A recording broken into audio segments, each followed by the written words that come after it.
Hello viewers and welcome to another episode of Elections by Numbers. Today we're talking about the Roughrider State, North Dakota. Like its neighbor to the south, North Dakota is named after the Dakota, Lakota, and Nakota tribes, which have historically and to this day inhabited that area of the country. I also recently learned that Dakota is a Sioux word meaning friends or ally. North Dakota also produces more sunflowers and honey than any other country in the state. It's also where the International Peace Garden is located, and that's up near the border with Canada. The International Peace Garden has about 3.5 square miles of flowers, probably, and I think I read that they plant over 100,000 new flowers every year. So with that and the sunflowers and the honey, it's a great place to live if you're a bee. North Dakota is, I believe, in the top 20 at least for land area for states, but it is also one of the least densely populated states in the country, like its neighbor to the south, and therefore only has one congressional House district covering the entire state. The representative for North Dakota's at-large district is Kelly Armstrong, who is finishing up his first term as representative and is running again this November. Armstrong won his first election in the 2018 midterms, replacing the former representative Kevin Cramer, who went on to run for Senate and won that election in 2018, ousting Democratic Senator Heidi Heitkamp. Small side note, Cramer's victory in North Dakota's Senate election 2 years ago was one of 4 races where Republican challengers replaced Democratic senator incumbents. And I think the reason there were so many Republicans replacing Democrats 2 years ago is because those Democratic senators were wrapping up terms that began in 2012, which was, of course, the year that President Obama won his second term. So it was a pretty good showing for Democrats that year, and he was able to carry a lot of these Democratic senators over the finish line in states that weren't necessarily so easy to win for Democrats. Getting back to the House election in North Dakota this year, Armstrong won his first term in 2018, like I said, by about a 25% margin of the vote. This is actually a degraded performance from 2016 when Kevin Cramer won his third term as the state's representative by about 45% margin of the vote, which is insane. Let's visualize this in the form of a double line graph to see how North Dakotans vote for representatives. And there we have one of the strangest looking line graphs we've really seen so far in this series, in my opinion anyway. 2016, you'll see, there was an enormous gap that opened up between Republicans and Democrats that year, which is what explains the 45% margin of victory that Kevin Cramer enjoyed winning his third term. But then going into 2018, we see that gap get slightly smaller than it was in 2018, but it doesn't even return to pre-2016 levels. I mean, you look at 2010, 12, and 14, those are all pretty consistent looking gaps, and 2018 is still even larger than those. This is even in spite of the fact that Democrats' turnout was better in 2018 than it was in 2016, which is very odd because that's typically not something we see going from a presidential election year to a midterm year. In other words, presidential election years tend to have higher turnout in general. That's not the case for Democrats in North Dakota during the last 2 election cycles, though. So tossing that aside, yeah, it's because there's only one House district in the state, and Republicans have consistently outvoted Democrats over the last 10 years, and that gap has only widened. I can say with certainty that Kelly Armstrong is going to retain his seat this November. So let's make that official and put it on our first map. Mark it.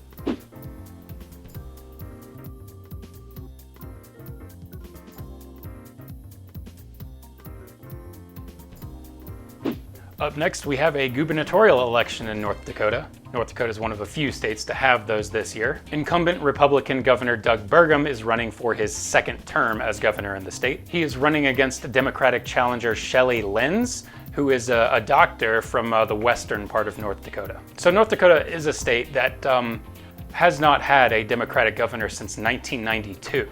And in fact, in the nearly 30-year period since then, the only time the state ever really got close to flipping back to Democrat was in 2000, when former Senator Heidi Heitkamp lost by about 10% to Senator John Hoeven.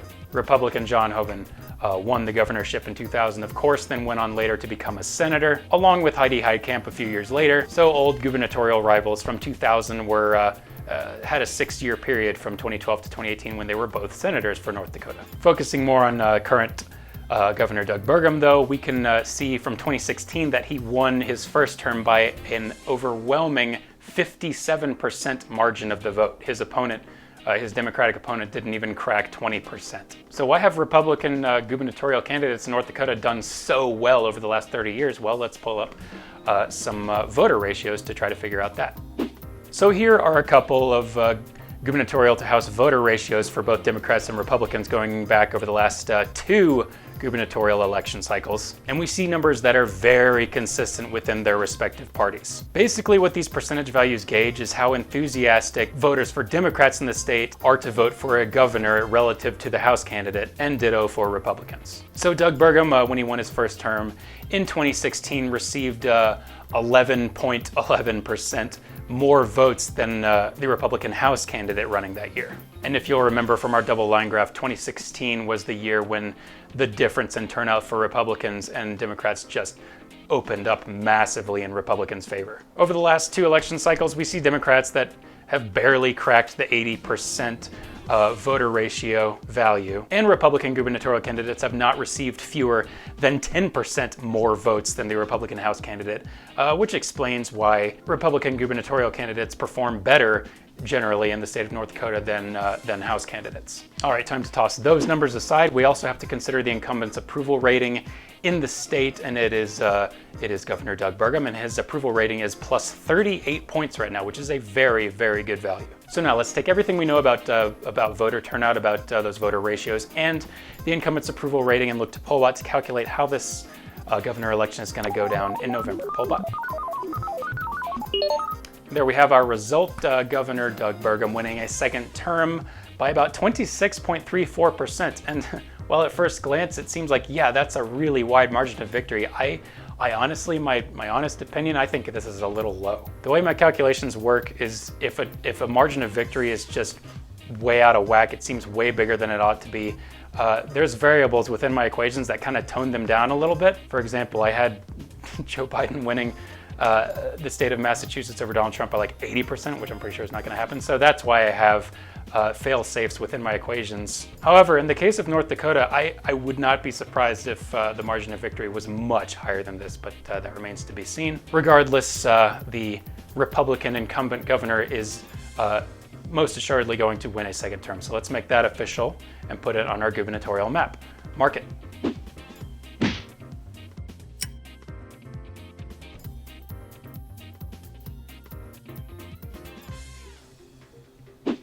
Now it is time to talk about the presidential election of 2020, starring President Donald Trump and Democratic challenger Joe Biden. When looking at North Dakota's voting history, you'll learn that it's a state that last voted for a Democratic presidential candidate in 1964 when they sent LBJ to the White House over Republican challenger Barry Goldwater. This is a trait that they share with their neighbor to the south, another state that has not voted for a Democrat since the 60s. Also interesting to note about North Dakota, it's along with California and Utah and Nevada, Vermont and New Hampshire, is a state that voted for Bernie Sanders in the Democratic primary this year.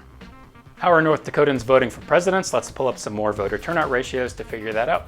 So here we're looking at some presidential to House voter ratios that are less steady than the gubernatorial ratios that we were looking at earlier, but just as equally revealing. So when you look closer at these numbers, you see Republican voters in North Dakota were more enthused to vote for Mitt Romney in 2012 than they were for Donald Trump in 2016, whereas Democrats were more enthusiastic to vote for Hillary Clinton over Barack Obama in 2012. So when I graph this later, you'll see a downward sloping line for Republicans and an upward sloping line for Democrats, but of course these are relative to raw House turnout numbers, which heavily favor Republicans. Voter ratios like this would come into play in deciding election for a state that votes more to the center than North Dakota does. So ultimately, the difference in values that we see here will not have a huge impact for the presidential race this year. So let's toss those aside. Let's also examine the incumbent's approval rating, in this case President Trump. In North Dakota, he is enjoying a positive approval rating of plus 21 points. North Dakota is in a select group of states that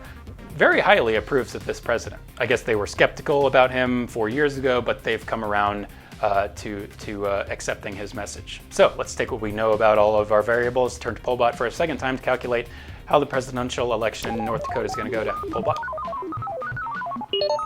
So there we have our result. Donald Trump winning the Roughrider State by a 24.87% margin of the vote. This is a worse Worse margin of victory than he got in 2016, but it is still better than Mitt Romney received in 2012. Again, I think this margin of victory may even be a little modest. I would not be surprised if Donald Trump cracked a 30% difference in votes versus Joe Biden this year. Regardless, Trump is definitely going to win this state, and it's 3 electoral college votes, so let's make that official and put it on our presidential map. Mark it.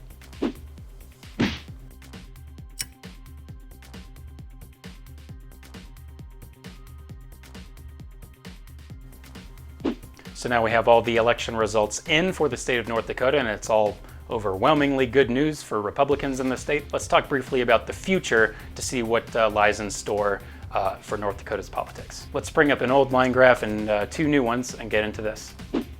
So first, I'd like to more closely examine the graph for raw House turnout numbers in the state. Look specifically at those slope values that you see in both of those equations. So the Republicans have a slope value of 18.9 and Democrats have a slope value of -3.8 when you graph the last 10 years of elections. So in other words, when you look at the last 10 years as a whole, on average, every election cycle or every 2 years, Democrats have lost 3,800 votes and Republicans have been gaining over 18,000 votes. Now, you get those slope values only when you look at the last 10 years as a whole. If I were to cut this graph in half, started at 2014, you would see a slope value for Democrats that is positive, simply because 2018 has higher turnout than both 2016 and 2014. You would also still see a positive slope value for Republicans, probably a very similar slope value for Republicans that they have right now. This is the trick when determining which direction a state is breaking. You got to decide where exactly to cut off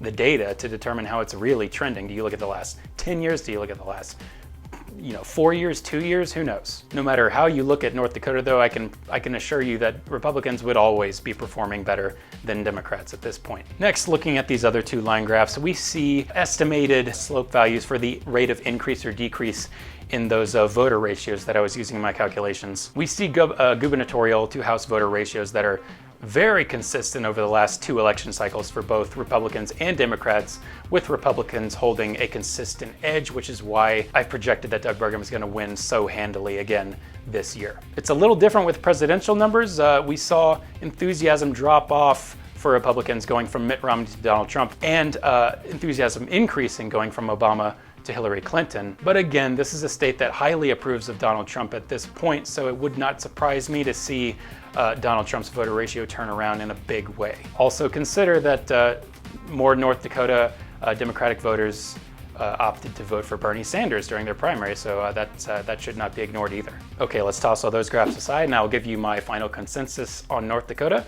Yes, it is getting more Republican still. We see decidedly better slope values for North Dakota Republicans in terms of raw House turnout, no matter how you look at the graph. Consistently better voter turnout ratios for governor races. And we also didn't get a chance to look at Senate elections in North Dakota because they're not having a Senate election this year. But if we did, I would be telling you that North Dakota has had at least one Democratic senator going all the way back to 1960 up until 2019. So for 59 years, there was always at least one Democrat representing the state in the US Senate. So the fact that less than 2 years ago, we're finally back to having 2 Republicans representing the state in the Senate, I think speaks volumes to the direction of how this state is trending. North Dakota still has a little ways to go before they hit an inflection point and maybe come back to electing more Democrats. And that just about does it for our latest episode of Elections by Numbers. I want to thank you, the viewer, for tuning in today.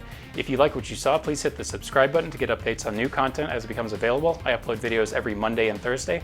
I'm also on Twitter, and I update that account with which state I'm covering next ahead of the scheduled release date. So if you want to stay ahead of the curve, please give me a follow on Twitter, and that link is in the description. Thanks again for watching, and thank you for voting. See you next time.